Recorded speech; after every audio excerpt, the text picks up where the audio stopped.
Hablar de cine mexicano siempre será motivo de controversia. Hay quienes añoran a las glorias pasadas, hay quienes celebran y aplauden a los bodrios actuales, y hay a quienes no les interesa lo que pasa en la cinematografía nacional. Existen, actualmente, mexicanos que están triunfando en la meca del cine, que es el famoso Hollywood. Pero hoy es para mí un placer invitar a quizá, de los directores más reconocidos que no ha caído en la tentación de Hollywood, pero que es un ídolo que yo tuve desde hace más de 20 años. Este es El Outsider y vamos a discutir.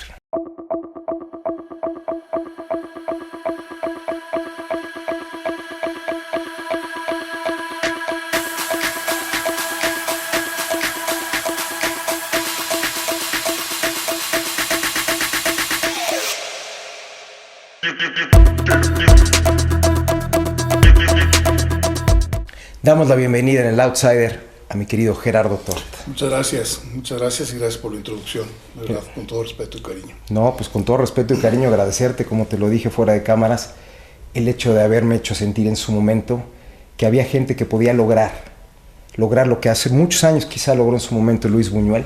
Vaya. Tú lo lograste con nosotros en el siglo XXI, a las personas que fuimos a ver a De la Calle. Para los pocos que no conocen la trayectoria de don Gerardo Tort, va aquí una semblanza. En breve, Gerardo Tort es el reconocido director de cine nacido en Puebla, chilango por adopción y un internacional mexicano. Egresado de comunicación por la Universidad Iberoamericana, ha dedicado su vida profesional a la dirección y producción de cine, series de televisión y campañas publicitarias. Mundialmente reconocido por su ópera prima De la Calle, ha sido multipremiado por sus cintas Viaje Redondo, los documentales La Guerrilla y la Esperanza, Lucio Cabañas, así como Octavio Paz, El Hombre y su Siglo. Además de producir y dirigir innumerables cortometrajes, tuvo a su cargo la dirección escénica del oratorio La Santa Furia en el Palacio de Bellas Artes. En espera de su más reciente obra, Nahui, iniciamos la conversación en breve con Gerardo Tort. Vamos a hablar de cine mexicano, de tu experiencia como director, mi estimado Gerardo. ¿Te gustaría que platicáramos algo de la historia del cine nacional? ¿Cómo surge?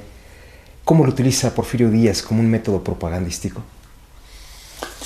Mira, afortunadamente no estaba yo presente, pero fíjate que el cine tiene una existencia desde su nacimiento muy, muy curiosa, ¿no? Empezó primero fue como una curiosidad, pero a través del daguerre, el registro de las placas famosas, ¿no? Y luego resulta que estas se podían mover, ¿no? Y esto cambió, realmente es un avance como cuando el hombre pisó por primera vez la luna. Eso cambió en mucho y ha sido un instrumento, llamémosle así, que le ha servido mucho al hombre para conocerse a sí mismo. Entonces, a mí no me parece extraño que la gente que ha estado en el poder, cerca del poder, o intentando comunicar, o tratando de que esto sea más allá de un producto, sino la construcción de ideas y de discusiones, que utilicemos el cine para eso. Voy a poner un ejemplo muy... Por favor. Y voy a hablar más bien de Villa. Claro, ¿no? Interesante. Porque todavía, cuando estaba Porfirio, pues todavía era el registro, era el tomavistas, ¿no? Y era como el paisajito. El que don Porfirio anduviera por el canal de la Viga, el que su esposa con niños chiquitos. Y Reforma, y entonces... Por ahí se hizo, creo que la primera pequeña intentona de un duelo de dos diputados en el bosque Chapultepec. Y hay archivos que dan en cuenta de todo eso, pero pongo el caso de Villa, porque me parece muy, muy interesante. Él, pues de pronto se convierte en superstar, y como si fuera un rockstar. Incluso, fue contratado por la Mutual, una empresa productora norteamericana, y hacen el cálculo y el diseño de las batallas para ser filmadas. Okay. Villa cobra, se dice, parece que hay por ahí $25,000 por película, más o menos. Dicen que lo acompañaban unos camarógrafos, e incluso dice la leyenda que perdió la batalla de Celaya porque él decidió cómo atacar de acuerdo a cómo eran los encuadres de las cámaras. Sí, ¿Es cierto eso? Eso puede ser, pero además tan puede ser que diseñaban, pues el material no era muy sensible. Entonces todas las batallas tenían que ser de día. Claro. Cuando Villa estaba acostumbrado a trabajar de noche, ¿no? Claro, como buen guerrillero. Como buen guerrillero. Pero sí, eso puede ser. Pero lo que voy es, ¿en qué se convierte el cine, pues, no? Y de pronto cobra una relevancia y no se queda nada más en el tomavistas, ni en generar archivos material para archivos, ¿no? Sino que de repente se convierte en otra cosa. Es un medio de comunicación. Incluso, según yo he leído, Porfirio Díaz tenía a sus propios camarógrafos y Francisco Madero tenía los suyos. Lo que no hacían era reportar el final de cada batalla porque no sabían si los iban a matar. Entonces eso de alguna forma también dicen que le sirvió a los ejércitos que peleaban en la Primera Guerra Mundial para hacer algo similar a lo que ya se había hecho en México 3 o 4 años antes. Sí, eso es muy cierto. Pero acuérdate que hay una cuestión que es esencial. El cine todavía no estaba concebido como lo conocemos ahora. Claro. No era el cine una pieza que cuenta una historia, sino que era el registro de eventos. Replicar la vida. Registrarla, no replicarla. Todavía la réplica es cuando empiezan a actuar. A la copia, claro. Ahorita nada más es el puro registro. Registro. Poco a poco se van dando, hay algunos cineastas que empiezan a hacer, están en la banda del Carro Gris, ¿no? Que ya son unos bandoleros que también de la revolución. En 2 episodios. Que esos ya son recreaciones, pues. Sí, ¿no? sí. El cine ficción. Empieza a ser ficcionado, empezamos a construir historias para ser contadas en cine. La otra vertiente es que efectivamente la manera más fehaciente, llamémosla así, para tener los registros de lo que estaba sucediendo, pues era utilizar este gran invento que era el tomavistas, todavía se llamaba. Sí, era el tomavistas. Entonces, pero poco a poco fue descubriéndose el poder que tenía el cine por una cuestión que a mí me parece que es muy humana, y es el ser humano, todos queremos que nos cuenten historias. Así es. Y muchos otros queremos contar historias. Para vivir dentro de mitos que nos den sentido en el mundo. Y todo el mundo queremos creer en princesas, y en sirenas, y en héroes. Y en trascendencia. Y claro, y el cine se empieza a convertir en un fenómeno que empieza a dejar nada más el puro registro. Se abre una beta muy interesante ahí, porque viene el documental. O sea, que es toda una cosa que habría que platicar en su momento. Pero a pesar de que se le atribuye a los Lumière el invento y luego a Méliès los efectos especiales, en realidad los que ponen como la base del cine como lo conocemos. ¿Edison? Pues no, pues es la industria norteamericana, es la industria que lo empiezan a contemplar como pequeñas historias para ser exhibidas y para conmover, ¿no? Entonces es otro concepto. ¿Eso pasaba ya en el cine mudo o es hasta que viene la sonorización? No, pasó en el cine mudo. Desde el cine mudo. En el cine mudo, exactamente, justamente. Y claro, cuando viene la sonorización, esto se convierte ya en la hecatombe.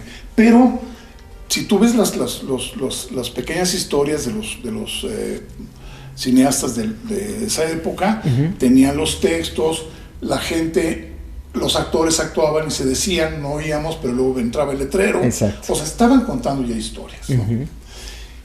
Había cine porno. Había cine porno. Había dramas, y normalmente era pues situaciones románticas. ¿Tú estás de acuerdo? Yo he escuchado a algunos cineastas decir que el cine mudo fue superior al cine con sonoridad. ¿Es cierto? ¿Eso es un mito? No, yo no estoy tan seguro, ¿eh? No lo voy a cuestionar tajantemente, pero son diferentes maneras de contar. Es como si tú en la pintura me dices, es que el grafito es mejor que la acuarela.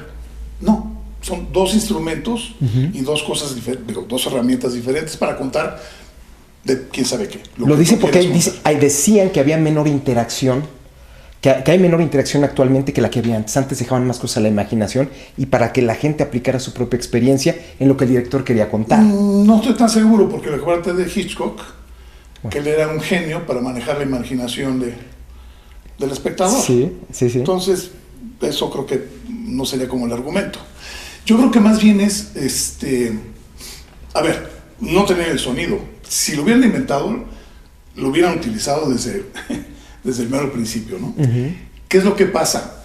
Que todavía no estaba definido el género como tal, el género cinematográfico. Era muy teatral, las puestas en escena no existía el lenguaje cinematográfico. Pero entonces los padres de esa estética, ¿quiénes son? ¿Son los rusos? No. Son diferentes escuelas, se van conformando, pero son los gringos, son los norteamericanos. Yo creo que Griffith es el gran inventor del cine como lo conocemos. Se apuntala, claro, bien, vendrán los rusos. ¿Por qué Eisenstein dicen que es el padre del cine mexicano? Lo que pasa es que aquí estuvo mucho tiempo. Y estuvo... Como que viva México. Sí. Y con capital gringo, ¿verdad? Pues sí, parecía. De hecho, trabajaba también para una productora norteamericana, según entiendo. Pero lo importante es que eso es lo que se estaba gestando, es cómo contar las historias, cómo empezar a utilizar esta nueva herramienta para hacerla más emotiva. Creo que eso es lo más rescatable de la parte histórica. Hay un elemento ahí que es muy interesante, que era pues la parte de la actuación, ¿no? Si te das cuenta, todo eran planos muy abiertos, era una puesta en escena muy teatral, y entonces todo tenía que ser como demasiado grandilocuente, ¿no? ¿Tú podrías asegurar que el cine es hijo del teatro? Yo podría asegurar que el cine es un arte bastardo, que está hecho de muchas artes, no nada más del teatro. Eso que acabo de decir lo decía Carlos Fuentes en un libro que se llama En esto creo. Mira, igualito. Se lo fusilé. No lo creo. No lo conocí. No Dos genios. Pero sí, pero eso es un hecho. Digo, hay mucho de la literatura, hay mucho de poesía, hay mucho de, ¿por qué no la ópera? ¿Por qué no, por supuesto, el teatro? Yo creo que tiene de la pintura incluso, ¿no? Luego hay cineastas que explotan mucho la parte estética a nivel pictórico, ¿no? Pero sí creo que es como arte, llamémoslo así, está conformado de un poco de todas las demás artes. Entonces se nutre de todas. Se nutre de todas, ¿no? No es privativo nada más del arte, del teatro, quiero decir, aunque sí creo que tiene una gran esencia. Abreva mucho de ahí. Sí. Ahora, regresando a la otra parte que me interesa mucho hacer hincapié de por qué los norteamericanos utilizaron y explotaron al cine desde un principio. Si recordamos las películas de Griffith, eran megaproducciones, ¿no?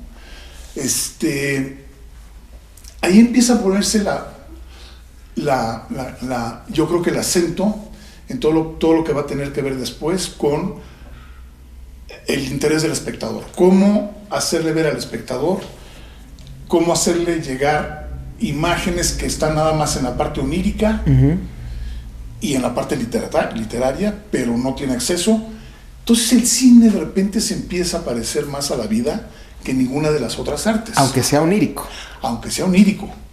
Porque tú ves La Guerra de las Galaxias y parece que es real. Sí, por supuesto. O sea, tú ves a los monstruos del Toro y tú dices, puta, si salgo y igual me lo encuentro.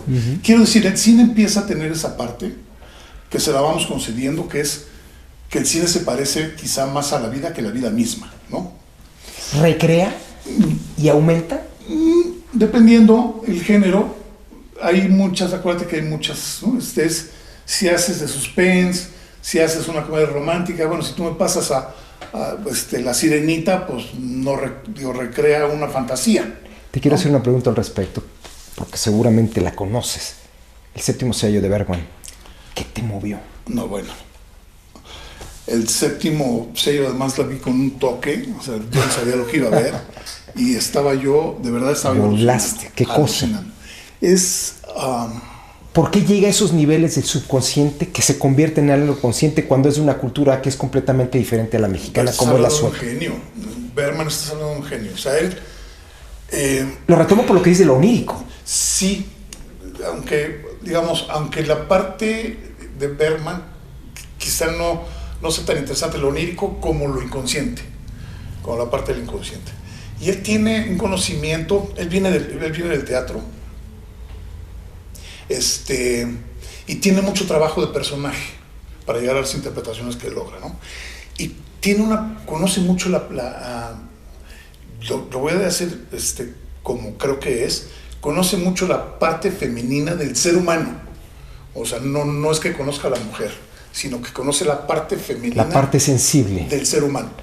La parte de no existir esa máscara que surge de ese paternalismo de alguna forma, ¿no? Que es la parte tóxica que se critica actualmente.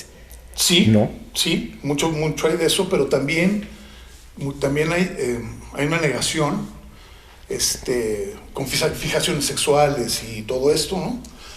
Y que luego tienen repercusiones en represión y luego en la pareja. Porque Bergman era un director cultísimo, era un hombre que había leído pero mares de libros, era de una cultura inmensa, lo mismo que pasó con Buñuel. Sí, pero eran gentes que conocían, yo creo, más allá de la amplia cultura que por supuesto que la tenían, que conocían la naturaleza humana.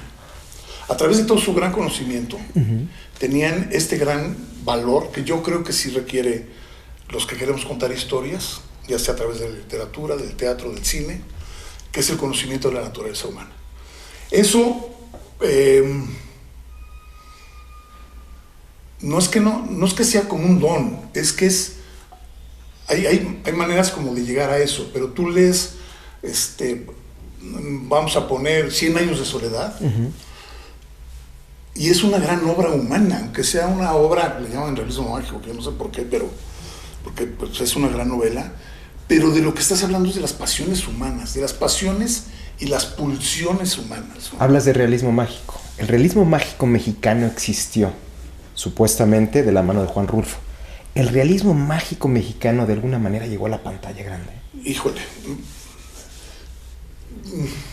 Es que a mí me cuesta mucho trabajo aceptar eso del realismo mágico, pero partamos de esa convención. Te lo quiero preguntar porque estamos hablando del cine mexicano. Ahora, no estoy tan seguro que Rulfo haya hecho realismo mágico. Yo creo que lo que hizo Rulfo... ¿Más con El Llano en Llamas? ¿Con esos cuentos? Pues es que yo creo que lo que hizo Rulfo es hacer hablar a los muertos. O sea, en Pedro Páramo. En Pedro Páramo y en los otros, y diles que no me maten, y no, o sea, ¿no? Pues creo que hay una parte de un sector de los jodidos en México que normalmente son o zombies o muy cercanos a la muerte y tal, y que los hace hablar. Quiero decir, sé que es como muy resbaloso el territorio y que porque hablar como de una cuestión que no es tangible, que es sobrenatural, que es la muerte, pueda sonar al realismo mágico. Pero que es real y es lo que le da sentido a la vida.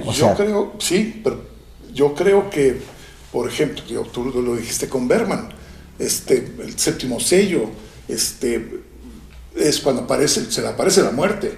Eso no es realismo mágico. Es tú puedes tener experiencias muy cercanas a la muerte en el inconsciente. Pero te está retando un juego de ajedrez. Y en ese juego de ajedrez te juegas permanecer vivo o irte al otro mundo. Sí, mira, a mí de hecho me gusta mucho el ajedrez y es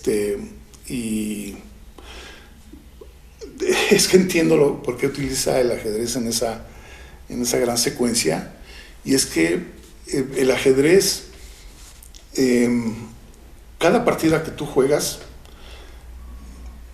aunque no lo juegues por dinero, sí es importante ganar por estrategia, porque tiene una connotación, no sé si sea de superioridad, pero sí de jerarquía. Te gané.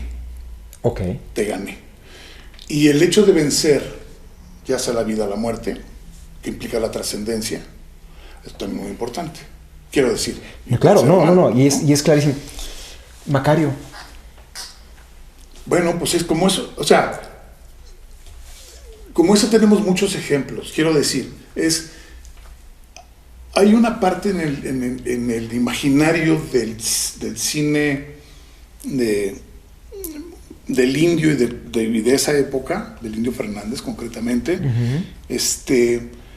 que tienen un ingrediente que los conecta con la tradición mexicana, no nada más humana, pero sí con la tradición particularmente mexicana. Entonces, el hecho de que de que Macario pueda tener este contacto con otros seres, eso habla de las deidades del mexicano. Pero también con la muerte directamente. Por eso digo, pero sí me entiendes, o sea, nosotros tenemos una tradición de nuestros ancestros, nuestros antepasados, los pueblos originarios, de tener el contacto con la muerte, de vivir con la muerte. Pero que también es sincrética un poco, ¿no?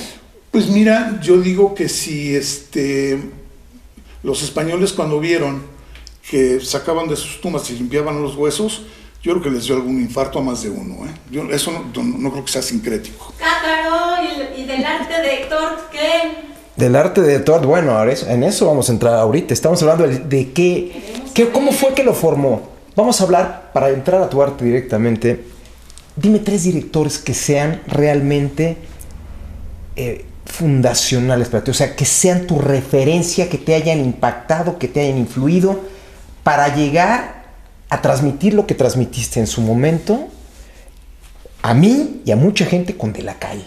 Porque yo sigo, y te lo dije fuera de cámara, sigo muy impresionado 20 años después con lo que me hizo sentir. ¿Quién te influyó? Mira, decir 3 es por decir un número. Pero entiendo que hay que ser como más concretos. Pero, sí, digamos, yo tuve la suerte en los 70, cuando empecé a estudiar comunicación y cine, en la universidad, estudié cine. En los 70 estaban los cineclubes y había una efervescencia en Europa del cine, del cine de arte, pues. Cine italiano. El cine italiano, el cine polaco, el cine francés, el ruso, el cine húngaro, el cine ruso. O sea, había los griegos. Los gringos también tenían muy buen cine. Los gringos, quiero decir, pero había Houston Ford. Esta gran efervescencia. Y recuerdo que eran las grandes discusiones. Recordemos que el cine tiene 120 años, ¿no? Digamos, pero es hasta como los años 30 donde se empieza a descubrir el lenguaje cinematográfico. Empieza a ver el close-up, con Méliès empieza a ver efectos especiales, y luego eso se va haciendo muchísimo más poderoso en la medida en que se va investigando más el lenguaje. Y sí, efectivamente, hay un lenguaje cinematográfico. Pero esa discusión se estaba dando en los 60 y 70, en los años 60 y 70.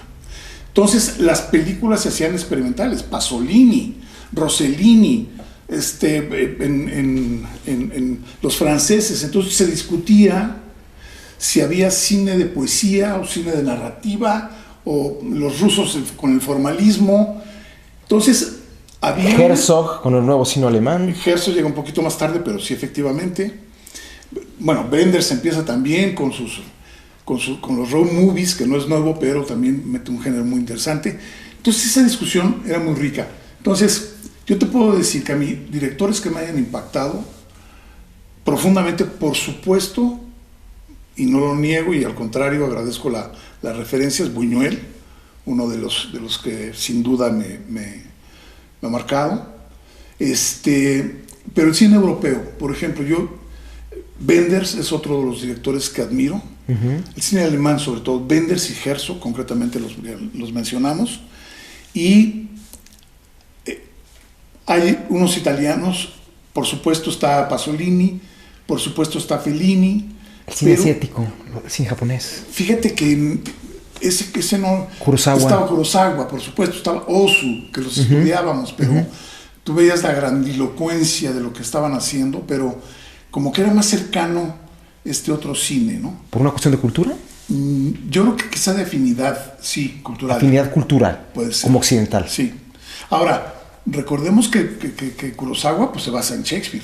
O sea, tiene por supuesto, claro, o sea, sin duda. Y es cultura universal, ¿no? Pero hablo también de esa época, de 2 o 3 directores mexicanos que realmente me parece muy importante destacar. O sea, la primera película de Arturo Ripstein, que es Tiempo de Morir. Y que la hace a los 21 años, creo, la hace jovencísimo. Creo que sí, que era, no sé, un 19, 21. Sí, era un muchacho. Ajá. Creo que es su mejor película. Tiempo de Morir. Para mí. Pero tiene tiene un poder que no tiene toda su obra en general. Felipe Casals es otro que rescato, ¿no? Jorge Fons, que en los 70 incluso estaban dando la batalla para sostener el cine que estaba en decadencia, el cine mexicano. Estaba en las manos de Rodolfo Echeverría. Bueno, y venía la debacle después con todo el cine de ficheras y todo el cine de los albures, etcétera. Pero hay quien yo he escuchado, fíjate, es muy curioso, yo he escuchado que hay personas que aseguran que el mejor cine mexicano se hizo en la época que tú mencionas. Entre el 70 y 76 aproximadamente. Yo te voy a decir una cosa. Yo creo que el mejor cine mexicano está haciendo ahorita. ¿Ahorita? Ahorita hay la oferta, de verdad hay cine de altísima calidad. No nada más nuestros amigos de Hollywood, nuestros compas de allá. Hay cine que de verdad es que no se está haciendo en otro lado del mundo, ¿eh? Hay una exploración del cine y estirarlo y estirarlo y hasta ver hasta dónde dan las emociones. ¿Por qué no se ve el cine mexicano? Bueno, pues ese es otro tema muy grande que si quieres le vamos entrando. Mira, nada más dime, tú me estás hablando de Casals, quizá también Jaime Humberto Hermosillo es de la misma época, me estás hablando también de Ripstein y de Horn. Esos serían tus Son principales... como los pilares. Tus pilares. De una época. Hacia atrás, ¿qué tanto te dice el Indio Fernández? ¿Qué tanto te dice el gran director de Viento Negro? Mira, te voy a decir, es una época... esta tan afamada época de cine de oro mexicano. ¿Es un mito? Yo no creo que sea un mito, yo creo que es un truco publicitario para que las productoras gringas vendieran cine mientras estaban en la guerra. Claro. ¿No? Sí, se triplicó la producción en México mientras los gringos estaban allá. Sí, sí. O sea, y además se vendió su cine aquí. Sí. Y además lo crearon para poderlo explotar. Es decir, fue un fenómeno mercadológico. Pero bueno, quiere decir que si hay dinero, hay industria, ¿no? El fenómeno se complica cuando regresan otra vez los gringos, ¿no? A copar las pantallas. Y empieza la discusión. Y entran los sindicatos en México y se amparan los exhibidores y empiezan de alguna manera a ver los monopolios que quitan el 50% obligatorio que por ley tenían las cintas mexicanas de estar al aire a cuadro. Se quitan mediante un amparo y empiezan a hacerse cine, se empieza a hacer cine de calidad ínfima. En lugar de que sean 5 semanas de rodaje, se van a 3 semanas de rodaje. Pero eso sí, las cabezas de los sindicatos siguen ganando exactamente lo mismo. No, pero hay un fenómeno más, yo creo que más ojete y más cabrón, que es, acuérdate que el cine estaba en la canasta básica. Entonces, antes de que tocaran los grandes intereses, tú pagabas 10 pesos y entrabas al cine. Y permanencia voluntaria. Y permanencia voluntaria. Porque estaba considerado como parte de la canasta básica. Sí, era baratísimo. Entonces, cuando los gringos llegan, acuérdate que comenzamos la charla diciendo quiénes inventaron el cine. Fueron los norteamericanos, que son nuestros vecinos. Bueno, cuando llegan los norteamericanos, con su producto, no con nuestro material, no con nuestro cine, sino llegan a poner sus películas, ¿no? Cambia la logística pues desde la producción misma, ¿no? Primero porque ya no hace falta el talento a nivel técnico, a nivel actoral, a nivel artístico, ya no hace falta. ¿Por qué? Pues porque nos lo traen hecho, digerido y además ahora sí sin albur, doblado, porque el cine estaba doblado. Entonces, el fenómeno que sucede ahí es que los que se quedan produciendo son los socios de las majors.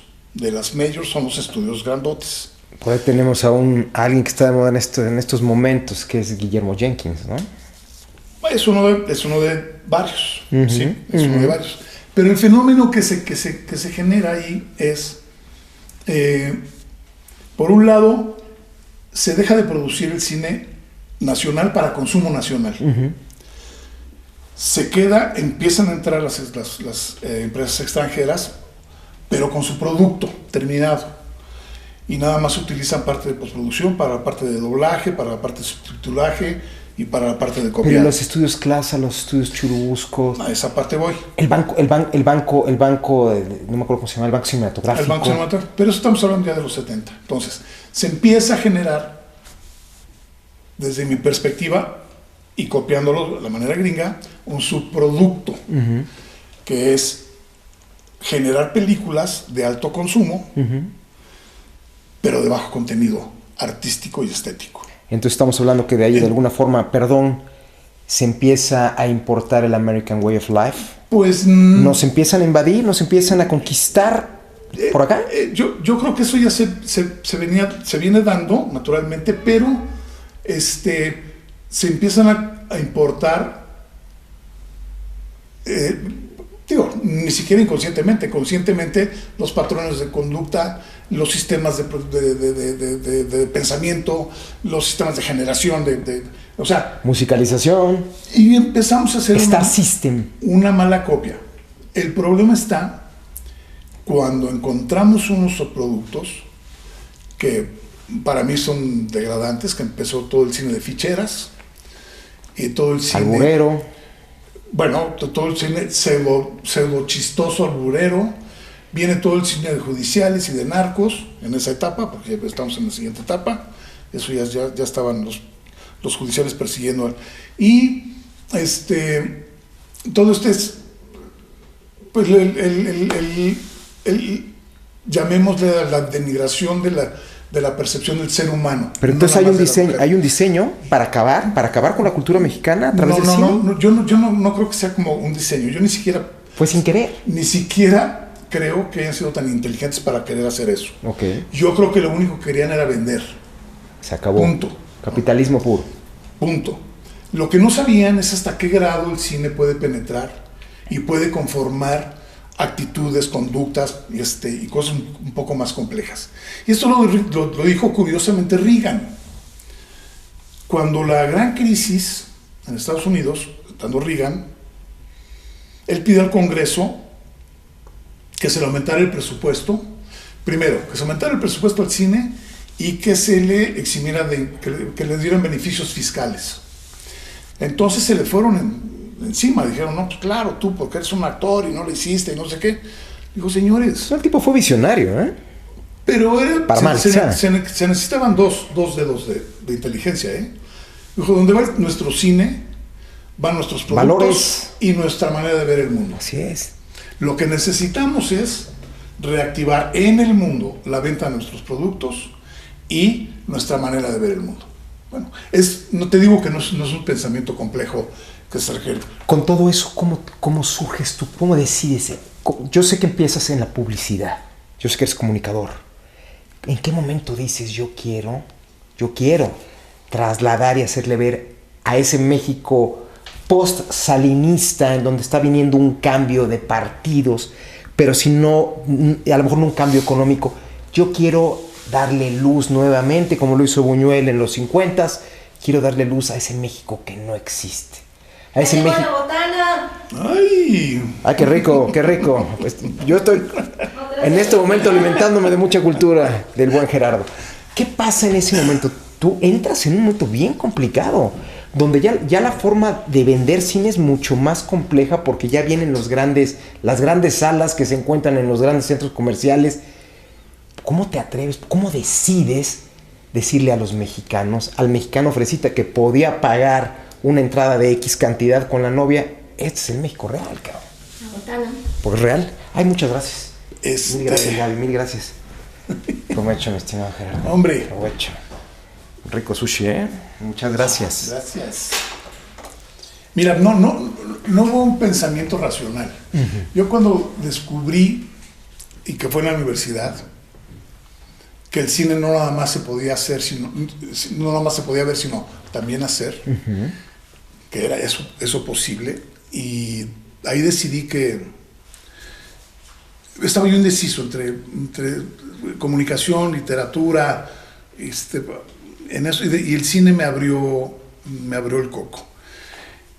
Luego entré a trabajar en publicidad, porque pues bueno, así se dio la vida. Y agradezco mucho porque además tuve oportunidad de tener acceso a mucha tecnología. Y a grandes retos, a grandes retos. O sea, es un comercial de 30 segundos, comunicar y que penetre, está cabrón. Sí. O sea, es un gran reto. Pero son diferentes, ¿no? Yo he escuchado siempre que dicen que los publicistas están locos sin agraviar a nadie, pero un director cuerdo, ¿en qué momento dices voy a entrarle a esto y quiero contar una historia de esta magnitud? No hubo, lo que te decía al principio, no hubo un proceso racional. Yo siempre tuve la cosquilla como de regresar al cine, de hacer cine. Fui asistente, tuve oportunidad de ser asistente de 2 o 3 directores. Fui asistente de Alberto Bojorquez, Betito. También fui asistente, híjole, esto no lo debería hacer al aire, pero lo voy a decir. Por favor. De Fernando Rojas el Caballo. Ok. Fui asistente de Fernando Rojas el Caballo. Sí, sí. De Julián Pastor. Que el Caballo de alguna forma pues era parte del cine de albur, ¿no? Y de ficheras, porque él se transvestía. Sí. Entonces era entre prostituta y macho y... O sea que sería ídolo de las multitudes en este momento, bueno, de la política. Alberto Rojas el Caballo. Alberto Rojas el Caballo. Pero a mí me contrataron porque él vendió un paquete de 7 películas, él siendo actor y director. Hizo la primera, no le quedó bien, entonces me hablaron para echarle la mano y darle como en mover la cámara. No, en el set. Ahí en el set. En el set, como su asistente, ya, para que moviera la cámara. Ya. Era muy complicado. Pero bueno, fue toda una experiencia. Pero regresando a lo otro, tuve oportunidad de trabajar con esos directores. Trabajé también con Alfredo Gurrola. Y a la parte teatral, ¿no? No, Alfredo es el director. Okay. Porque estaba su hermano, es el director de Juan José. Juan José Gurrola. Yo trabajé con se me fue, Gurrola, Alfredo Gurrola. En fin, pero lo que voy es, paralelamente yo estaba haciendo publicidad, tenía una empresa, una productora, y eso me permitió poder trabajar en cine. Y luego hubo unas cuestiones personales muy importantes en mi vida. Ya habíamos hecho un emporio, pues la mamá de mis hijos era directora de arte, también tenía mucho trabajo, y yo también tenía mucho trabajo, teníamos todo, no nos hacía falta nada, teníamos 2 hijos pequeños, los cuales pues no podíamos atender, porque nunca estábamos, entonces tenían tutores, chofer, todo alrededor para poder suplir nuestra ausencia, ¿no? Una estructura. Eso fue un ingrediente. El otro ingrediente que fue la puntilla. Yo estaba por cumplir 40 años y mi madre enfermó y murió, ¿no? Previo a eso, yo había conocido a Jesús González Dávila, como por ahí de 1986, por ahí, 85, 86, y había leído su obra que se llama De la calle. Una obra de teatro. Una obra de teatro. Y la leí porque había ganado la mejor obra dramática y la publicaron en una revista escénica, se llama, de la UNAM. Y de verdad me impresionó. La historia era muy poderosa. Tenía una narrativa, llamémosle cinematográfica, pero claro, era muy teatral, tenía mucho movimiento escénico, pero la historia era muy poderosa. Y lo conocí a Jesús y tuve unas charlas etílicas y de todo, ¿no? O sea, era un tipo muy intenso. Y luego nos separamos y luego nos volvemos a juntar. La vida nos fue quitando, poniendo, hasta que cuando muere mi madre, decidí retomar el proyecto. Y le hablé a González Dávila, le dije, oye, pues quiero hablar contigo, no sé qué. Nos vimos y él venía de un cáncer de médula y tenía parálisis facial y estaba bastante mal. Y platicamos y me dijo, dice, bueno, pues después de tantos años te tengo que confesar, mira, ya me pidieron varios La adaptación no se lo ha dado a nadie. Yo ya traté, me dijo él, había tratado de adaptarla, no he podido. Y me dijo, pues adelante. Y entonces empecé a trabajar con él. Ahí entró Marina. Marina estaba en Hagen. Como guionista. Como guionista. Y empezamos a trabajar el proyecto, ¿no? ¿Son co-guionistas ustedes tres? ¿O es completamente Marina? Es de Marina. Okay. El guion es de Marina. Okay. Sí, Jesús acompañó, quiero decir, nos ayudó con lecturas del guión. Llegó como hasta el 5º o 6º tratamiento, falleció antes de ver la película. Pero, y luego vino el proceso de levantarla. En ese momento, estábamos como por ahí en 1999. ¿Ya filmada? No. Todavía estábamos en escritura. Ok. La escritura, conseguimos un fondo para que Marina pudiera seguir escribiendo y un fondo de desarrollo de proyecto, lo que nos permitió empezar a hacer trabajo de campo. Paréntesis, no perdamos esto, pero ¿en estos momentos podrías haber hecho eso sin tener el Fidecine? Pregunta. No dependía de Fidecine, sino de otros fondos que había. Yo conseguí un fondo de Rotterdam, okay, para desarrollo de proyecto. Y el IMCINE tiene un programa de apoyo a guión, escritura de guión. Entonces, con esos dos pudimos no nada más escribir, pero también salimos a hacer trabajo de calle con niños de la calle. Entonces, de tal manera que la escritura, los últimos tratamientos se fueron modificando, pero con el trabajo que ya estábamos haciendo con chavos de la calle. Sí, porque me queda claro que lo que hicieron está cargado de un rigor sociológico muy fuerte, ¿eh? Mira, había cosas que el lenguaje, el teatro te obliga a decir de determinada manera y a montarlo en escena de determinada manera. Cuando estás con los chavos y te platican su historia, tú dices, esto entra. Tengo una frase aquí que dice, la incierta forma de ir creciendo es lo que la calle da. Eso lo canta Eli Guerra en el soundtrack de tu película. Así es. Es tal cual. Sí. Y de hecho,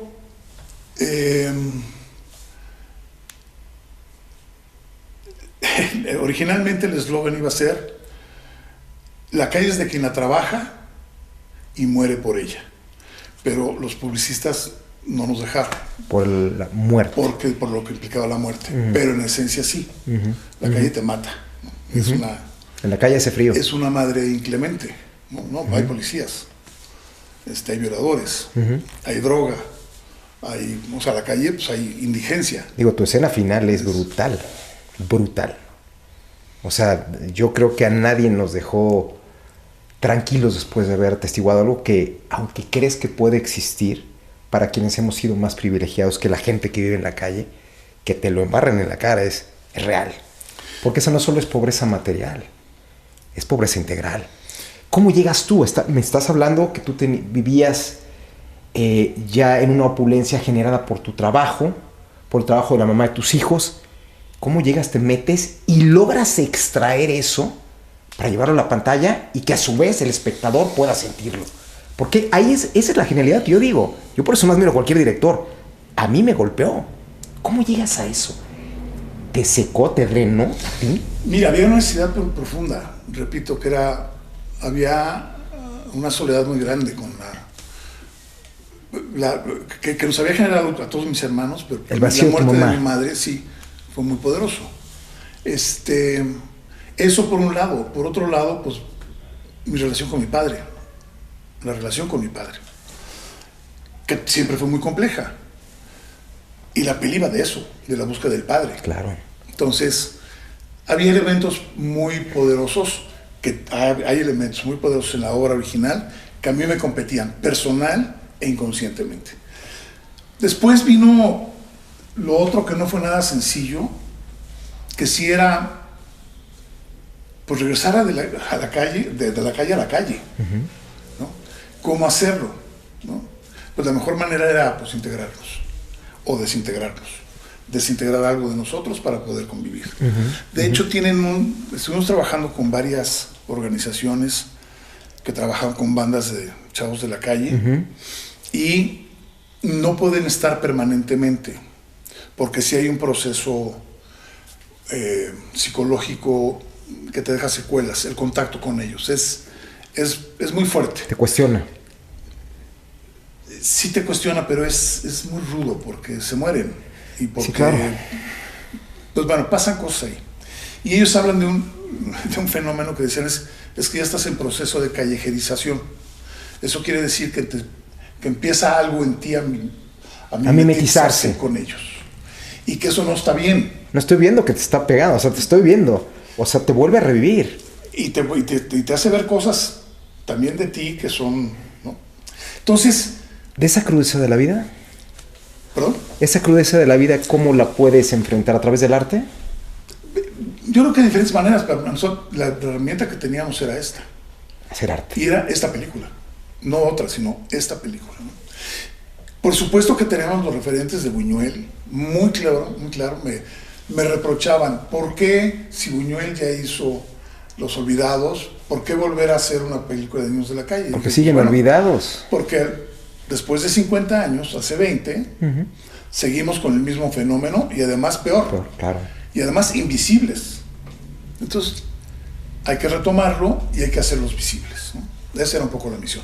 Pero no estábamos inventando el hilo negro, ¿no? Estábamos, había una película hindú que se llama Salam Bombay y La vendedora de rosas, y hay cine en el mundo que ha tratado el fenómeno de los niños de la calle, y mi intención era tocar las fibras, las pasiones humanas, y que las historias fueran verdaderas. ¿Qué tan importante fue la selección del elenco? Bueno, pues fue total. O sea, porque descubres a dos talentazos actuales. 3, Armando Hernández también. También. Digamos, es el Judas, es el que lo mata, es su amigo, ¿no? Pero sí, efectivamente, los dos tenían 18 años. 18 años. Estaban en la rayita, ¿no? Y sí, yo creo que el papel que tienen, el potencial que tenían, esto fue gracias a nuestro director de casting, Alejandro Reza, que él había estado dando talleres en correccionales. Entonces tenía mucha sensibilidad, y se metió en los barrios y detectó a estos muchachos y a otros. Y en la película también hubo niños de la calle. Yo tenía la fantasía en algún momento, y era una ocurrencia y una fantasía, de que los papeles los pudieran desarrollar los personajes, pues, que fueran reales. Pero es imposible. Eso, al menos no era... En ese momento no era la intención de la película. Porque hay algunos directores que lo han hecho, ¿no? Lo han hecho. Dirigir a no actores. Y se nota. Porque tú tienes un ojo clínico especializado. Yo quería que fuera una interpretación y que la interpretación pareciera real. Pues la interpretación, a mí Maya Zapata, bueno, me dejó conmovido igual que Luis Fernando. Pues hicimos talleres de ellos con los niños de la calle. O sea, actorales. Entonces ellos aprendieron, o sea, los olores que siempre huelen a cemento y bueno, no se bañan en meses, y los piojos, las pulgas, y trabajábamos en los lugares donde vivían y todo esto, nos fuimos metiendo. El fotógrafo, que también fue productor, pues estuvo metido también en todo este proceso, todo este año que estuvimos trabajando. O sea, lo fuiste armando de una manera muy inteligente. ¿Y en qué momento decides que también entran rockeros, que tienen esa sensibilidad social? Porque no estás hablando de músicos pop. Estás hablando de rockeros como Eli Guerra, estás hablando de Diego Herrera, el tecladista de Los Caifanes, que es un tipo sumamente sensible. León Ciolara creo que también está por allí. Sí, por ahí sale. Sí, ¿En qué momento decidiste también integrarlos a ellos? Mira, yo tenía muy buena comunicación con Diego. De hecho, veníamos trabajando en comerciales, ¿no? Yo le incorporé al equipo. ¿Él era jinglista? Sí, pues es compositor. Okay. Y yo lo conocía de tiempo atrás. Y Héctor, que es el fotógrafo y productor, pues empezamos nosotros a explorar en los comerciales. Empezamos a jugar con estética, los clientes no sabían, ahora ya pueden saber. Pero también la música, y empezamos a ver qué pasa si hacemos por acá. Y empezamos a hacer como un juguete, un coqueteo. Luego hicimos una maqueta, pequeñita, pero ya con una banda de chavos de la calle. Y luego apareció Eli. Yo no estaba seguro si yo quería una voz femenina para la rola de la calle. No estaba seguro si era Eli o Rita. Rita, una de las mejores cantantes que en paz descanse, que da el rock nacional de Santa Sabina. Que por cierto, Poncho Figueroa, el bajista de Santa, es actor que está en la calle. Así es. Pero hubo algo en la tesitura. La tesitura de Rita es más compleja que la de Eli. La de Eli es más clásica, ¿no? Pues sí, pero tiene una coloratura tremenda. Eli es un poco más de choque, más de garganta. Es muy poderosa, es más blucerona, ¿no? Tiene algo de rudo, ¿no? Y platiqué con ella y hablé con Diego, y entonces se pusieron de acuerdo, y ella quería meterle de su cosecha, ¿no? Y hubo ahí como una exploración también entre ellos, se conocían obviamente Diego y ella, y empezamos a explorar. Y le dio la vuelta muy chido. Yo además he oído las interpretaciones que hace de esa rola en vivo, que por ahí andan en YouTube, y de verdad, o sea, es desgarradora como la interpreta. Totalmente de acuerdo. Entonces creo que fue un hallazgo. Ahora, empezaba como el slang y ya empezamos a juguetear con esa parte, y Diego es músico, es compositor, y estábamos como en un track muy... para mí la música siempre ha sido muy importante. Entonces, sí, digamos, me metí también mucho con él, y teníamos muchos referentes, y claro, el rock como parte de eso, ¿no? Pero se fue enriqueciendo. Y crean esa obra que es de la calle, que gana ¿cuántos Arieles? Ganó 11 de las 19 nominaciones. 11 de las 19 nominaciones. ¿Qué pasa entonces? La gente empieza a preguntarse, ¿dónde sigue Gerardo Tort? Tú tienes una obra muy rica, una obra que conocemos quienes te seguimos, pero mucha gente se pregunta, ¿a dónde se fue Gerardo Tort? ¿Por qué Gerardo Tort no está en Hollywood? Porque tiene los mismos méritos estéticos que muchos otros cineastas que están en Hollywood. ¿Tiene que ver algo el lobbying? ¿Tiene que ver algo la gente? ¿Qué tiene que ver? ¿Por qué Gerardo Tort no tomó esa inercia que generó en México multipremiada su ópera prima? Porque además era la primera. Sí, sí. ¿Qué sucede para que Gerardo Tort no despegue en esa industria tan anhelada? Yo no se acuerdo, pero tan anhelada por el director mexicano, por el actor mexicano. ¿Qué sucede? Mira, suceden varias cosas. Primero, yo no hice de la calle para ser famoso, ni para buscar el éxito, ni para... O sea, la calle le hice como un vómito. Una catarsis. Una catarsis. Luego, jamás esperé lo que iba a pasar con De la Calle. Y que además, no solamente fue un fenómeno nacional, yo creo que fue un fenómeno meter 1.400.000 espectadores, cuando en ese momento todo el riesgo lo corrían los productores. Me parece algo resaltable. Pero además, habíamos ganado el Festival de Guadalajara, luego ganó San Sebastián, Mejor Ópera Prima, y luego se fue a los festivales al mundo. Entonces, pues fue una resaca. Yo me retiré, me quemé mis ahorros en esos 2 años, pues yendo al mundo a mostrar la película. Eso fue una experiencia para mí fue impagable. Pero claro, sucedió un fenómeno. Estuvimos en Sundance y ahí les interesó mi trabajo y mi trayectoria a representantes. La industria en Hollywood, el que hace los grandes negocios, es el representante. Son empresas muy, muy grandes. Porque representan a todos. Representan directores, guionistas, músicos, actores, actrices, representan a todos. O sea, son lobistas profesionales. El productor llega, tiene un guión que lo presenta a un estudio, le dicen sí me gusta, y entonces va con los representantes. Entonces el representante le arma los paquetes a los productores. Y a mí me agarró uno de esos representantes, William Morris. Y pues la verdad es que yo no quería ser famoso, y yo no quería hacer cine por hacer cine. Por lo menos he tratado de mantener esa línea. No estoy menospreciando, No, no, claro, claro. pero fue una experiencia personal. Pero no era una oportunidad para todo lo que todavía tenías que decir y que sigues diciendo, porque lo sigues diciendo. Ahí están tus películas que digo, por favor búsquenlas, que no desmerecen frente a su ópera prima. Ahí están. Te consideras un buen cineasta, un buen director, pero que no vende o que no tiene un buen agente. ¿Qué sucede? No, yo ahorita ya tengo otro agente, pero en ese momento el tipo de películas que me estaban presentando, que eran básicamente para Warner, yo dije, es que no, después de ser de la calle, yo no puedo hacer un güey está persiguiendo a un Ciudad Juárez a un narco y aparece en una plaza de toros. Ahí te hablan Epigmenio Ibarra. Y entonces saca la pistola y mata al toro. Y pues yo no puedo filmar eso. O sea, quiero decir, no puedo de que no es que no sepa filmarlo.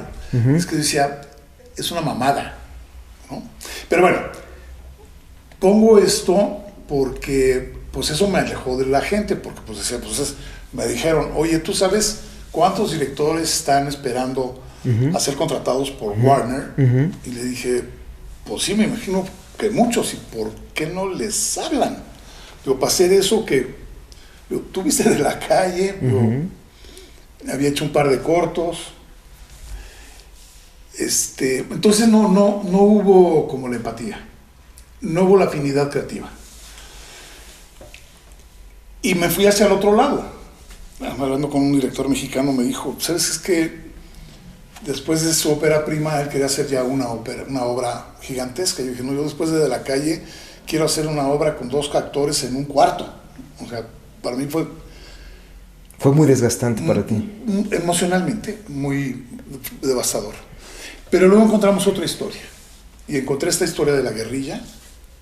También muy fuerte. Y entonces me metí 4 años de mi vida, 5 años, a investigar todo lo que había pasado alrededor de Lucio Cabañas como pretexto y hacer una revisión de los años de la Guerra Sucia en México. Entonces, pues claro que era un producto que no les interesa, políticamente incorrecto, 1, 2, pues a los gringos no les interesa, ¿no? Claro, no pueden hablar de alguien que en su momento representó a la normal de Ayotzinapa, con ideales, no como ahorita, que era don Lucio Cabañas. Aunque curiosamente, los gringos como tienen... Pues tienen mercado para todo, ¿eh? Sin duda, pero la compraron y se hizo una versión en la Universidad de Austin, que tienen un centro de estudios porque tiene una tradición cultural Austin enorme. Sí. Entonces se hizo una versión especialmente para ellos. Pero, entonces si te das cuenta, entre lo que me estaban ofreciendo, yo no sé si fue un error de cálculo, pero dije, pues no puedo, o sea, tengo que aprovechar un poco mi energía y ponerla en las cosas que creo. ¿Te arrepientes ahorita? No. ¿Estás tranquilo con haber tomado esa decisión? Pues sí, así es no me corté un brazo. No, y estás muy joven todavía, pero si el día de mañana te recordaran en 30 años, director de culto, todavía tienes algo que seguramente es mucho, pero que pueda o sepa jugar con el mainstream. No, pero yo no tengo nada contra el mainstream. Estoy en contra de lo que se hace al aventón. Pues que ahorita todo se hace al aventón. Bueno, yo veo las cosas y digo, está bien que lo hagan, pero háganlo bien. Es que no lo hacen bien, es muy raro. O sea, por ejemplo, Kenneth Branagh no ganó casi nada por la película de Belfast, que es una obra maestra y le enseña a Cuarón a hacer cine cuando quiere hablar de sus memorias infantiles. Con todo respeto. No, pero Alfonso es bueno. Alfonso es bueno. Y Roma sí. Me parece una exploración personal. La fotografía impecable y lo demás a mí no. No, nada más la historia y la manera y todo. Yo creo que... Pero ya viste Belfast. Pero déjame decirte, termino con Alfonso. Ajá, sí. Yo creo que él, sin pretenderlo, hizo un clásico contemporáneo. De este tamaño lo veo. Un clásico contemporáneo. La película Roma. La película Roma. Para mí es una película muy importante. Muy importante. Tan importante como lo que mereció. Yo creo que... Para estar en la conversación como una obra maestra, porque así se le considera como tal. Yo creo que A mí se me hace que el cinematógrafo es es maravilloso lo que hace, pero se me hace una historia muy básica, una historia que no aporta gran cosa. Y ahorita vamos a hablar del fenómeno de Yalitza Aparicio, que también creo que es un fenómeno sumamente artificial, pero ahorita vamos a hablar, porque me gustaría que me dijera Gerardo, lo referente, ¿qué opinas con lo que hizo Kenneth Branagh con Belfast? Pues mira, porque son comparables. Y hay muchas que pueden ser comparables, pero ahorita está el negro haciendo su obra de regreso a México. Uh-huh. Y creo que está intentando un poquito también lo mismo, como regresar a sus raíces. Y pues bueno, Cuarón ya hizo, ¿qué te gusta? Pues Harry Potter, sí. No, Cuarón es exitosísimo, a mí me gusta, a mí Gravedad también me gustó mucho. Pero el negro, a ver, yo cuando pienso en el negro, pienso en el Canelo Álvarez. El Canelo Álvarez es un buen boxeador, pero es un extraordinario empresario. El negro González es un extraordinario empresario y se sabe vender como pocos. Y es un extraordinario, te voy a decir que es un extraordinario... ¿Publicista de sí mismo? No, contador de historias. Pero no, ese yo creo que fue Arriaga, ¿eh? Yo creo que sí. Arriaga a mí se me hace un... Después de Arriaga a mí no me gusta nada de lo que ha hecho él. Está bien, pero no hay director que haya ganado más Oscars que el negro. Pero estamos hablando de una cuestión, no lo digo yo, ¿cuantitativa o cualitativa? Lo dice la industria. No, y yo lo celebro, porque creo que el tipo lo ha hecho muy bien. Pero yo siento que en el momento que deja de estar con Arriaga pierde muchísimo. Pero esto no tiene que ver que me guste o no su cine. Uh-huh. Veo objetivamente... Sus resultados. Objetivamente veo lo que sucede. Pero entonces no es contradecir un poco lo que me habías dicho de que tú no quisiste ser parte de eso. Pero es que yo no soy ellos. No, de acuerdo. Pero ¿el mérito del negro cuál es? ¿El mérito del negro es estético o el mérito del negro es saber jugar con el mainstream? El mérito del negro es, él tenía trazado una meta y yo creo que la rebasó. O sea, y eso a mí me parece muy loable. O sea, tú sabes que después de la industria bélica en Estados Unidos, la que le sigue es la cinematográfica. Uh-huh.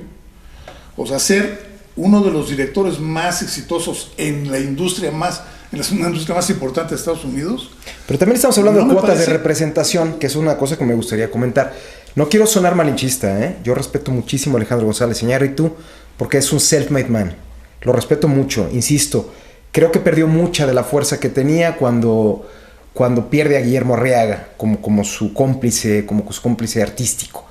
Sin embargo, creo que esa cuota de representación, como es la cuota de poner a una persona que se interpreta a sí misma, como Yalitza Aparicio, decir que es nominada por un Oscar, a mí se me hace una payasada ya. Y es una payasada progre. Pero mira, los Oscars siempre han sido una payasada, partamos de ahí. ¿Siempre? Siempre, perdón, pues es totalmente autorreferenciales, se premian lo que ellos quieren, hacen sus shows de lo que ellos quieren, perdón. Sí, la academia es un lobby político. Oscar no es que te den un reconocimiento artístico. ¿Cuál es el premio más importante en la industria cinematográfica a nivel mundial? Pregunto, A ver, ¿a nivel de industria o a nivel artístico? Artístico. Yo creo que están Cannes, Venecia y Berlín. Los BAFTA no. No, se empatan mucho con Hollywood. Y voy a poner San Sebastián. Uh-huh. Yo creo que esos son los 4 festivales más importantes a nivel... hay que tener cuidado, Sí, por favor. Porque, ¿qué es lo que pasa con los... Están compitiendo por los contenidos entre estos festivales, uh-huh. ¿no? Entonces, de pronto, te encuentras unas barbaridades, con tal de diferenciarse de otros festivales, y porque ya trae un sello de Cannes, entonces eso sí es arte, y no porque lo dijo Benassi. Entonces es una cuestión de representación. Hay que tener mucho cuidado. También hay mucha pretenciosidad, ¿me entiendes? Sí. Creo que hay que tener cuidado. Yo quiero hacer cine para el público, para emocionar al público. Y tú lo hiciste. Tú tienes la autoridad moral para decirlo porque lo hiciste. Y si además se va a un festival, qué bueno. Pero mi misión es emocionar a un espectador, a uno. Si lo logro, me doy por bien servido. Pues lo hiciste con muchos. Si además de eso logra brincar y se lleva un premio, pues está bien, está padre. Pero yo no estoy trabajando para ganar premios. Pero la gente ahorita está trabajando para el mero consumidor. ¿Qué opinas, por ejemplo, que es una discusión que yo tengo, pero te quería preguntar? ¿Qué opinas de que Denzel Washington, una actriz afroamericana, interprete a Macbeth? Me parece maravilloso. ¿Por qué? Porque me parece que el señor Shakespeare trabaja con valores humanos, no raciales necesariamente. Pero, bueno, a ver, ahorita, ajá, te escucho. Y entonces, digo, ahorita hay un Macbeth que lo está haciendo Irene Azuela. O sea, yo creo... Súper actriz, ¿eh? Yo creo que es el riesgo del director y el trabajo de todos, o sea, aventarse y que la expresión quede. O sea, ¿no es más que nada una cuestión política? No estoy tan seguro, ¿eh? Por ejemplo, Ana Bolena la está interpretando una actriz afroamericana también. Por eso.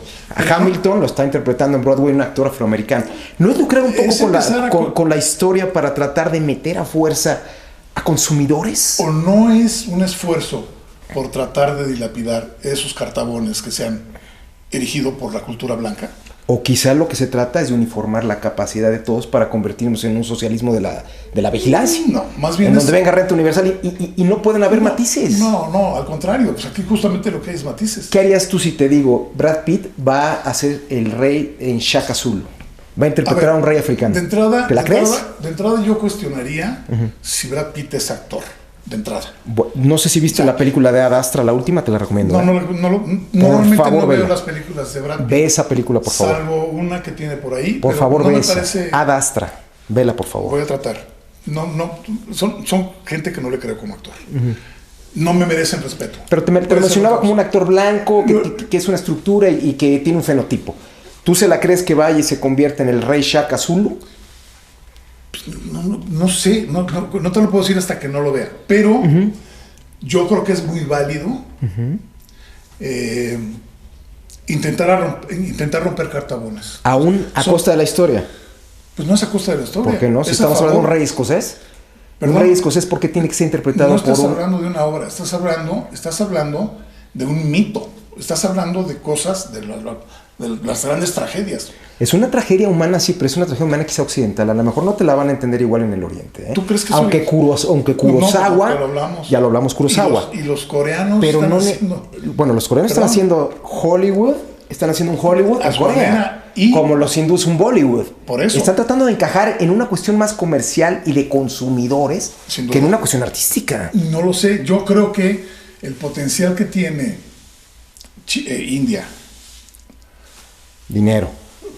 Bueno, 900 millones. Nada más. ¿No? Y además son de autoconsumo. Exacto. Pésimo. Es horrible lo que hacen. No necesariamente. Yo lo que he visto, lo poco que hay maravillas. Hijo, yo he visto... hay grandes cineastas. O sea, grandes cineastas. Lo que pasa es que hay que rascarle. Es como en todo, ¿no? Yo no niego de ninguna manera la cinematografía gringa. Al contrario, yo creo que tienen... O sea, del mejor cine que se ha hecho en la historia. Ford. No nada más, Coppola.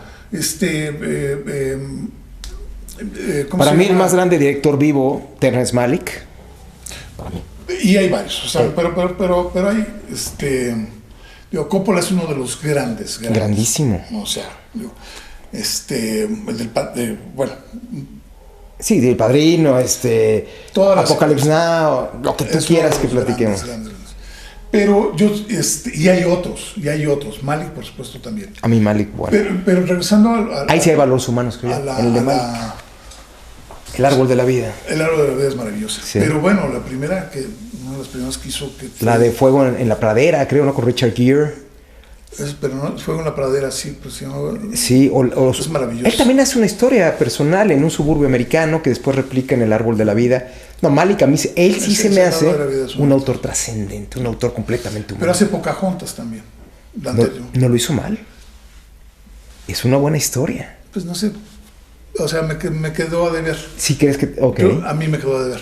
Pero a lo que voy pues se mete con los valores de una civilización. O sea, es un tipo que está preocupado haciendo... Lo cual no quita que los otros estén preocupados haciendo palomitas y dinero y a bunch of shit. La mayor, el fenómeno de Yalitza Aparicio, ¿cómo lo calificarías sin querer ser políticamente correctos? Porque este espacio es para evitar ser políticamente correctos. ¡Tiempo!